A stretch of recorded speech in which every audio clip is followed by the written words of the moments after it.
बिस्मिल्लाहिर्रहमानिर्रहीम। अस्सलाम वालेकुम my dear students. I am Mohammad Akhlaq Firoz from channel physics की दुनिया। आज के इस लेक्चर में हम सेकंड चैप्टर की एक्सरसाइज शॉर्ट क्वेश्चन डिस्कस करेंगे। Question number 2.1, define the terms unit vector. Question number 2.1 में कह रहा है कि डिफ़ाइन करो terms unit vector, position vector और components of a vector. First we define unit vector. पहले हम यूनिट वेक्टर की तारीफ़ करते हैं कि यूनिट वेक्टर क्या है। The vector whose magnitude is 1 and which is used to indicate the direction of a given vector। Unit vector एक ऐसा वेक्टर होता है जिसकी मैग्नीट्यूड मतलब अददी कीमत 1 के बराबर होती है और उसको हम इस्तेमाल करते हैं किसी भी वेक्टर की जो डायरेक्शन है, किसी भी दिए गए वेक्टर की जो सिमत है उसको बताने के लिए हम यूनिट वेक्टर को इस्तेमाल करते हैं। फॉर एग्ज़ाम्पल अगर हम देखें जो एक्स एक्सिस के अलोंग हम लेते हैं, एक्स एक्सिस और ये वाई एक्सिस होता है और ये जी एक्सिस है। सपोज कर लें जी। एक्स एक्सिस के अलोंग जो हम यूनिट लेते हैं वो आई यूनिट वेक्टर है, वाई के अलोंग जे होता है, इसी तरह जी के अलोंग के यूनिट वेक्टर है। तो बेसिकली हम की कोई भी कोई वेक्टर है, आप सपोज कर लें कि एक्स के अलोंग है, तो उसकी डायरेक्शन को शो करने के लिए हम आई यूनिट वेक्टर इस्तेमाल करते हैं। उसके बाद second position vector. Position vector क्या होता है? A vector which gives the location of a particle or point with respect to the origin। Position vector एक ऐसा वेक्टर है जो ओरिजिन के लिहाज से किसी भी पार्टिकल की, यहाँ पर कोई पार्टिकल पड़ा है, यहाँ से लेके ओरिजिन के लिहाज से उस पार्टिकल की लोकेशन बताने वाला जो वेक्टर है या लोकेशन या पोजीशन बताने वाला जो वेक्टर है उसको हम पोजीशन वेक्टर बोलते हैं। Components of a vector. Component of a vector is it's affective value in a given direction. Suppose कर लें बस हमने प्लेन ले लिया एक्स और वाई, दो डायरेक्शन है एक्स और वाई, तो ये प्लेन कहेंगे हम। अगर जी भी होता तो फिर हमने स्पेस कहना था। अभी के लिए हमने प्लेन ले लिया, उसमें कोई वेक्टर हमने ड्रा कर दिया, इस वेक्टर का नाम है ए। अब इस वेक्टर की हम प्रोजेक्शन ड्रा करेंगे। सपोज कर लें ये अलोंग दी वाई एक्सिस है तो ये ए वाई होगा, और ये एक्स एक्सिस के अलोंग है तो ये ए एक्स होगा। तो बेसिकली ये जो एक्स एक्सिस के अलोंग है वो ए एक्स जो है वो कंपोनेंट है किसी वेक्टर ए का। इसी तरह ये जो वाई के अलोंग है ए वाई, वो भी कंपोनेंट है वेक्टर ए का। तो कहते हैं component of a vector is it's effective value in a given direction. किसी भी एक डायरेक्शन में वो एक्स एक्सिस के अलोंग हो सकती है, कोई एक गिवन डायरेक्शन है जो इफेक्टिव वैल्यू होगी एक्स एक्सिस के अलोंग उसके कंपोनेंट की, या फिर वाई के अलोंग उस वेक्टर के कंपोनेंट की जो इफेक्टिव वैल्यू होगी ये वाई, और वही उसका जो है वो कंपोनेंट है। उसके बाद क्वेश्चन नंबर है 2.2, the vector sum of three vectors gives us zero resultant, what can be orientation of the vectors। इस क्वेश्चन में कह रहा है कि तीन वेक्टर्स हैं और उनका जब जमा करो आप तो उनका जो जवाब है वो ज़ीरो आए। तो आप किस तरह उन वेक्टर्स को ओरिएंटेट करोगे मीन डरा करोगे, किस तरह से उनको आप बनाओगे कि तीनों का जो वेक्टर सम है वो ज़ीरो के इक्वल आए। उसने बता दिया आपको कि 3 वेक्टर्स हैं और उनका जवाब ज़ीरो है, तो आप उनको किस तरह से डरा करोगे। तो कहता है कि द रिजल्टेंट ऑफ 3 वेक्टर्स, जो 3 वेक्टर्स का रिजल्टेंट है वो ज़ीरो के बराबर होगा। कब? जब हम उन्हें इस तरह से डरा करें कि उनकी जो मैग्नीट्यूड है, मतलब उनकी जो लेंथ है, जो उनकी लंबाई है, तीनों की लंबाई आपस में बराबर हो, और हम हेड टू टेल रूल को इस्तेमाल करते हुए उनको ऐड करें। For example first vector, second vector और थर्ड वेक्टर। अब यहाँ पर दो बातें हैं। जब इन तीनों वेक्टर्स के दरमियान एंगल होगा 60, तो तब भी इनका रिजल्टेंट बराबर आएगा ज़ीरो के। और दूसरी बात ये है कि जब हम head to tail rule apply कर रहे हैं, फर्स्ट वेक्टर का हम हेड लेंगे और सेकंड वेक्टर की टेल, और जो रिजल्टेंट वेक्टर होता है उसको हम इस तरह से ड्रा करते हैं कि उसकी जो टेल है वो फर्स्ट वेक्टर की टेल से मिले और हेड जो है वो सेकंड वेक्टर की हेड से मिले। लेकिन अगर आप इस डायग्राम पे गौर करें, हमने किस तरह से लिया है उसको, ये फर्स्ट वेक्टर, ये सेकंड वेक्टर और ये थर्ड वेक्टर, हमने इस वेक्टर की डायरेक्शन जो है वो रिवर्स कर दिया है। तो जब हम कोई इस तरह का केस लेते हैं तो देन जो हमारे पास आंसर आता है वो कुछ इस तरह से होता है, a plus B is equal to minus C, क्योंकि हमने डायरेक्शन जो है वो रिवर्स कर दिया। दोबारा से सुन लें, a plus B is equal to minus C, हमने डायरेक्शन जो है वो रिवर्स कर दिया। अब अगर हम इधर भी c ऐड कर दें, c वेक्टर इधर भी जमा कर दें और माइनस प्लस सी वेक्टर हम इधर भी ऐड कर दें, तो ये माइनस प्लस ज़ीरो हो जाएगा। a plus b plus c is equal to zero. इसका मतलब है कि हम इस तरह से इसको ड्रा करेंगे तो तीनों वेक्टर्स का जो सम है वो ज़ीरो के इक्वल आ जाएगा। और पहली कंडीशन जो मैंने आपको बताई है कि जब इन तीनों वेक्टर्स के दरमियान 60 का एंगल होगा तो देन भी इनका जो रिजल्टेंट होगा वो ज़ीरो के इक्वल होगा।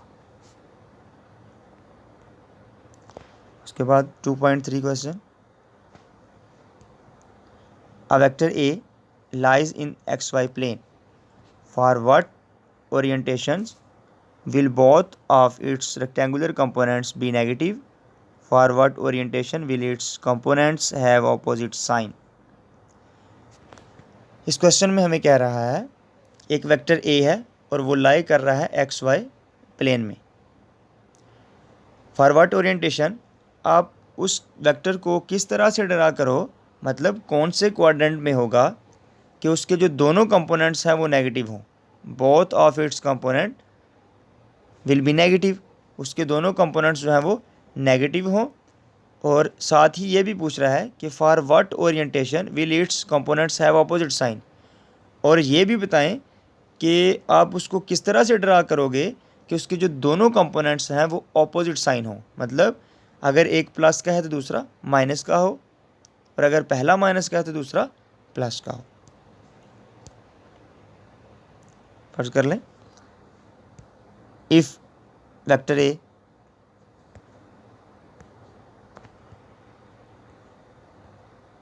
if vector A lies in the third quadrant, then both of its rectangular components will be negative। किस तरह से, अगर आप गौर करें, x एक्सिस y एक्सिस, इधर नेगेटिव x, इधर नेगेटिव y, तो यहाँ पर अगर आप ड्रा करोगे इधर x वाला कंपोनेंट भी नेगेटिव और y वाला कंपोनेंट भी नेगेटिव। दूसरा उसने पूछा कि आप कहाँ पे वेक्टर को ड्रा करोगे, तो उसका जो रिजल्टेंट है, सॉरी उसके जो दोनों के दोनों कंपोनेंट्स हैं वो ऑपोजिट हों, तो वो क्वाड्रेंट हमारे पास आ जाते हैं सेकंड एंड फोर्थ। जब आप सेकंड क्वाड्रेंट में जो वेक्टर ए है वो लाई करेगा तो उसका जो सेकंड इधर एक्स एक्सिस नेगेटिव होगा और वाई वाला पॉजिटिव होगा, और जब वो फोर्थ में लाई करेगा तो एक्स वाला पॉजिटिव है और वाई वाला नेगेटिव होगा। दोबारा सुन लें, जब वेक्टर थर्ड क्वाड्रेंट में लाई करेगा तो देन उसके दोनों ही नेगेटिव होंगे। उसने यही पूछा है कि आप कहाँ पर वेक्टर को ड्रा करोगे, कहाँ पर वेक्टर को बनाओगे कि जब उसके दोनों कंपोनेंट्स नेगेटिव हों। तो इस केस में जब आप थर्ड में वेक्टर को ड्रा करोगे तो उसको दोनों कंपोनेंट जो हैं वो नेगेटिव होंगे।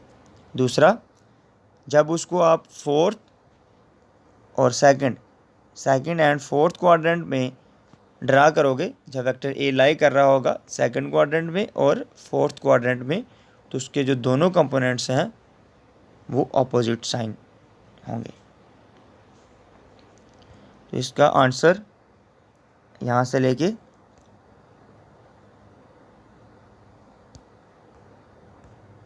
यहाँ तक। उसके बाद नेक्स्ट क्वेश्चन है, if one of the components of a vector is not zero can its magnitude be zero, explain. इसमें कह रहा है कि अगर एक वेक्टर का जो कंपोनेंट्स है, एक कंपोनेंट, एक वेक्टर है उसका एक कंपोनेंट ज़ीरो ना हो तो क्या उसकी मैग्नीट्यूड ज़ीरो हो सकती है, एक्सप्लेन करें। अब कोई वेक्टर ए है, हम बात कर लेते हैं प्लेन में ले लें या स्पेस में ले लें। हम प्लेन में ले लेते हैं एक्स एक्सिस और वाई एक्सिस। इसका कोई वेक्टर ए है, यहाँ पर हमने कोई वेक्टर ए ड्रा किया। अब इस वेक्टर के दो कंपोनेंट्स होंगे, ए x plus A y.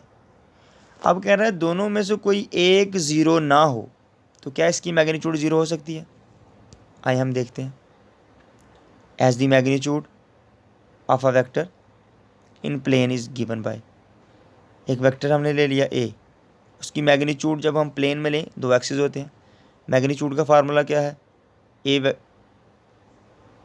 Is equal to A x square plus A Y square और ऊपर जजर आ जाएगा। If A X is equal to zero and A Y not equal to zero, क्यों, क्योंकि उसने कहा हुआ कोई एक ज़ीरो नहीं होना चाहिए। जब हमने एक ज़ीरो ले लिया तो दूसरा में ज़ीरो नहीं रखना पड़ेगा, हमने उसको ज़ीरो नहीं लेना।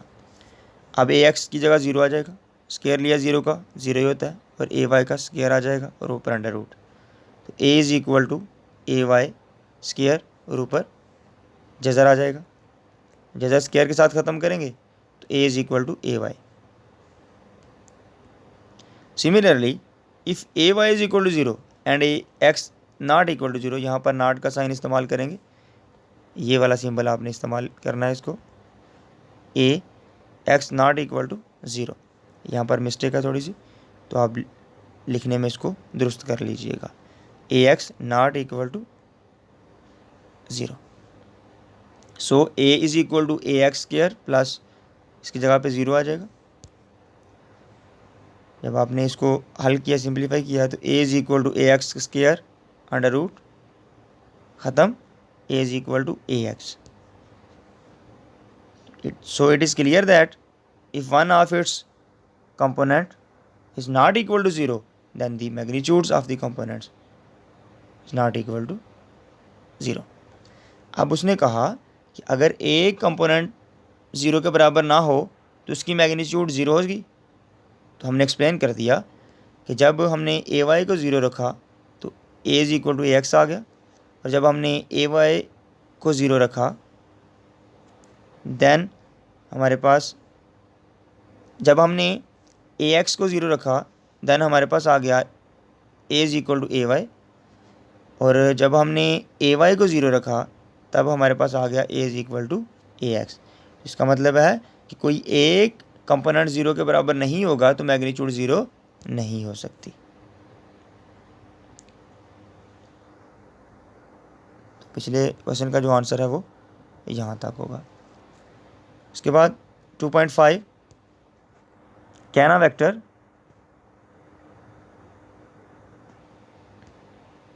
Vector have a component greater than vectors magnitude. तो क्या एक वेक्टर जो है उसके जो कंपोनेंट्स हैं वो उसकी मैग्नीट्यूड से ग्रेटर होते हैं?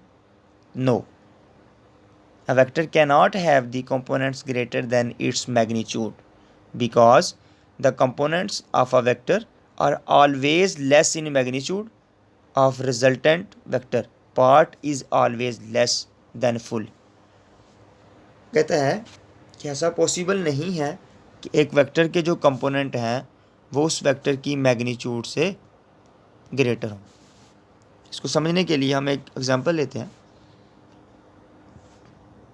a is equal to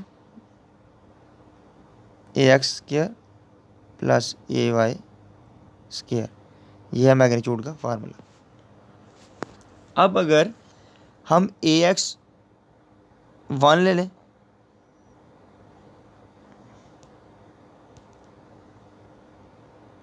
A Y भी 1 ले लें, जब हम यहाँ भी 1 पुट करेंगे यहाँ भी 1, 1 + 1 2 जज़र। जब आप 2 का जज़र लोगे तो a इज़ इक्वल टू आ जाएगा 1.41। इसका मतलब है ये 1 से ग्रेटर आया। तो कहने का मतलब ये है, समझाने का मतलब ये है कि अगर आप 1 भी लो, इन दोनों को 1 1 भी रखो तो देन भी a जो है वो 1 से ग्रेटर आ रहा है, 1.41 आ रहा है। इसका मतलब है कि मैग्नीट्यूड जो है वो हमेशा बड़ी होगी कंपोनेंट से। सपोज कर लें आप कंपोनेंट की वैल्यू ले लो, a is equal to A x plus A y. Suppose कर लें कि ए एक्स की वैल्यू है 4 और ए वाई की वैल्यू है 3। अब जब इसकी जगह पे 4 रखेंगे 4 का स्क्वायर आएगा, प्लस जब इसकी जगह 3 रखेंगे 3 का स्क्वायर, 4 का स्क्वायर 16 प्लस 3 का स्क्वायर 9 और ऊपर जजर है 16 + 9, 16 + 9 25, स्क्वायर रूट ओपन करेंगे तो 5। इसका मतलब है a फिर भी 5 के बराबर आया। तो कहने का मतलब ये है कि वेक्टर का जो कंपोनेंट्स हैं वो कभी भी उसकी मैग्नीट्यूड से ग्रेटर नहीं हो सकते। दूसरी अगर मैं आपको एग्जांपल समझाना चाहूँ तो आप एक पेन है आपके पास, जब आप उसका कैप उतार देते हो तो वो थोड़ा छोटा हो जाता है, उसकी लेंथ जो है वो छोटी हो जाती है, और कैप अलहदा हो गया, पेंसिल अलहदा होगी, मार्कर अलहदा हो गया, 2 पार्ट्स में डिवाइड हो गया। वो बेसिकली मार्कर के कंपोनेंट्स हैं। और जब आप उसको, वो दोनों अलहदा अलहदा हैं तो वो छोटे हैं, जब आप उन कैप को उस मार्कर के ऊपर रख के उसको बंद कर देते हो तो वो बड़ा हो जाता है। इसका मतलब है कि मैग्नीट्यूड जो है, मतलब रिजल्टेंट जो है वो हमेशा ही बड़ा होता है। जो पार्ट है, पार्ट हिस्सा जो है वो फुल से हमेशा लेस होता है, कम होता है। उसके बाद नेक्स्ट क्वेश्चन है 2.6 can a magnitude of a vector have negative value. कहता है क्या एक वेक्टर की जो मैग्नीट्यूड है, मतलब अददी कीमत है, वो नेगेटिव कीमत हो सकती है? No, it can never be negative. ये कहीं कभी भी नेगेटिव नहीं हो सकती। क्यों, क्या वजह है, देखते हैं हम।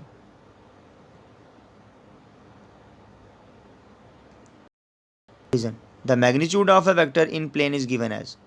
प्लेन में जो वेक्टर की मैग्नीट्यूड है उसको हम कुछ इस तरह से लिखते हैं, a is equal to A x square plus A Y square, ऊपर जजर आ जाएगा।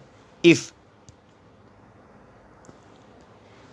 ए एक्स जो है उसको हम रिप्लेस कर दें माइनस ए एक्स से, और ए वाई जो है उसको हम रिप्लेस कर दें माइनस ए वाई से। रिप्लेस करने का क्या मतलब है कि ए एक्स की जगह माइनस ए एक्स रख दो और ए वाई की जगह माइनस ए वाई रख दो, then a is equal to यहाँ पर ए एक्स की जगह माइनस ए एक्स आ गया और ऊपर square as it is, plus A y की जगह माइनस ए वाई आ गया और ऊपर स्केयर एज इट इज़ आ जाएगा। जब माइनस ए एक्स का स्केयर लोगे तो वो माइनस का जब आप स्केयर लोगे दोबारा से प्लस हो जाएगा, और इधर भी माइनस का जब स्केयर होगा दोबारा से प्लस हो जाएगा। तो जवाब क्या आया हमारे पास, A is equal to A x का स्केयर प्लस ए वाई का square which is also positive. तो अगर आप देखें यहाँ पर आपको कहीं भी नेगेटिव नज़र नहीं आ रहा। तो यहाँ पर कहता है कि अगर आप नेगेटिव नंबर भी ले लो तो देन भी जो जवाब आएगा, जो आंसर आएगा आपके पास, वो पॉजिटिव आएगा। So it is clear that the vectors magnitude can not be negative. तो वेक्टर्स की जो मैग्नीट्यूड है वो कभी भी नेगेटिव नहीं होती। इसके साथ अपना ख्याल रखिएगा, मिलते हैं नेक्स्ट लेक्चर में। अल्लाह हाफिज़।